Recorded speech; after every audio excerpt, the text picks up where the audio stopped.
Welcome to the first episode of Ask Girl. This is where you send in your questions regarding your health and fitness and I answer them. Now what we're going to be doing today is going through all the questions that we've been asked in the week online. And to get on next episode, all you need to do is post your questions below and we'll answer them as soon as we can.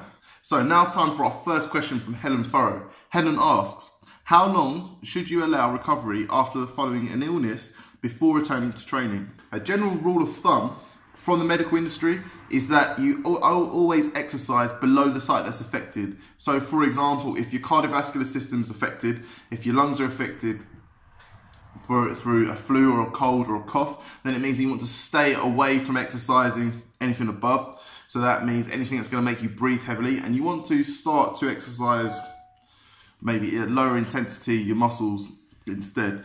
Maybe go through some lightweight training or something like that.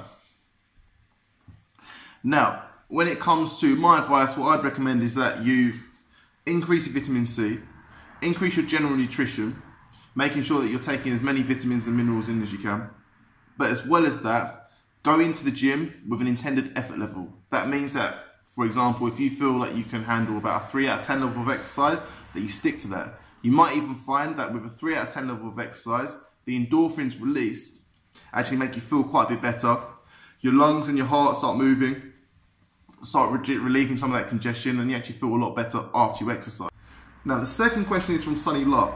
First question is, stubborn calves, how do you get them to grow? Second question is, do you believe in, if it fits your macros, dieting? Now let's start off with the first question.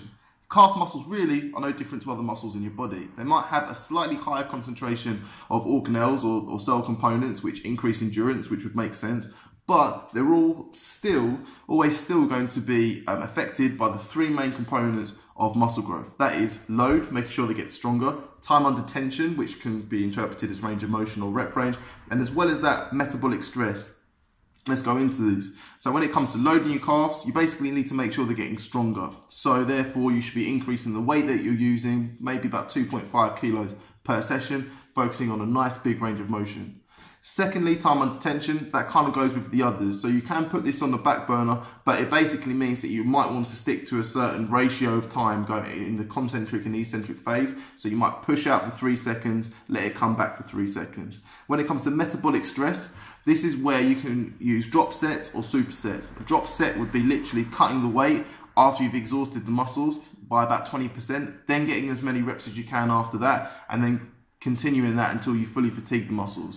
Or you can do a superset, which is where you can change that exercise. So you can go from one exercise to another exercise, which hits similar muscle groups, but not the same exercise. This can also increase metabolic stress.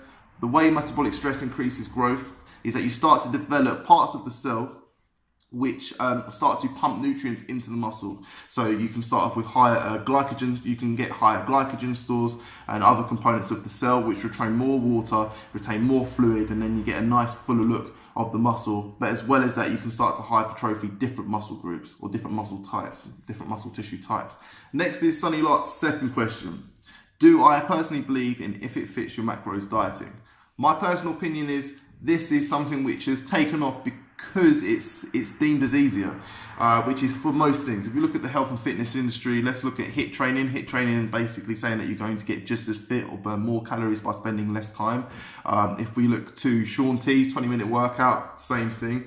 If it fits your macros dieting is basically saying you don't have to pay attention to your micronutrients when dieting. Now, it has some truth. Dieting, for the most of it, is going to be about calories. So basically making sure that your calories are under a certain amount. Macros is slightly more detailed than this, basically making sure that your diet fits the amount of protein, fats and carbohydrates that you should be consuming. I would actually say, personally, that by missing out your micronutrients, which would come with making sure that you consume natural food, fruit and veg, you will be doing quite a lot of harm to your body, in the sense that simple things like your energy levels will drop, you won't feel as good, you won't feel as satisfied, your body will start to assume a state of stress, which means that stress hormones will go up, stress hormones retain water, and they can also predispose you to gain fat. So we're in a bit of a balance here. I would personally say that your macros and your calories are probably 70% of the picture, but then considering your micronutrients, so your vitamins and your minerals, that is a big deal. And if you fall off a bandwagon with these, if you don't take your multivitamins, if you're not eating natural food, your satisfaction when it comes to how satisfied you feel when you eat will reduce, your energy levels will reduce, you'll probably, as a general symptom, assume a state of lethargy, and as well as that, you will be counteracting your progress because your body will assume a state of stress, and unfortunately that means that it's more likely to gain fat and you won't be able to push as hard when you go to the gym. And that's the end of our first episode of Ask Girl. Now, I was going to go through all the questions at once, but I don't want to bore your brains out. So I'm going to do maybe a few short videos, 4 or 5 minutes at a time. And I'll release them every few days instead of once a week, just to make sure I'm not boring the crap out of you and you've just got nice short videos to watch rather than one long 20-minute video. So make sure that you comment below, post your questions below, is exactly how we can help you, and I'll get to your Ask Girl questions as soon as possible. Thanks for watching.